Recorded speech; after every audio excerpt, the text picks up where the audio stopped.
দর্শক বন্ধুরা, একটি দুঃসংবাদ নিয়ে আপনাদের মাঝে হাজির হয়েছি। আর সেটি হচ্ছে, আপনারা দেখতে পাচ্ছেন আমাদের সামনে কিন্তু রয়েছে সুবিশাল একটি গরু।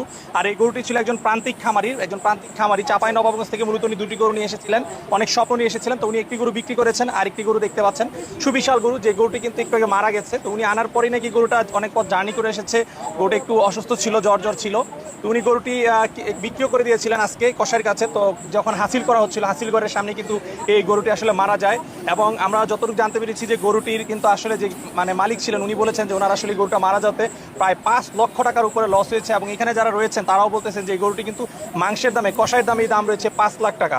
তো আপনারা বুঝতে পারতেছেন একজন প্রান্তিক খামারি কতটা স্বপ্ন নিয়ে গাবতলী হাটে এসেছিলেন। এবং উনি কিন্তু আসলে গরুটি মারা যাওয়ার পরে কান্না করতে করতে কিন্তু উনি এই হাট থেকে চলে গিয়েছেন। আধা ঘন্টা মারা গেছে। আচ্ছা, গরুর মালিক কি আছে না চলে গেছে?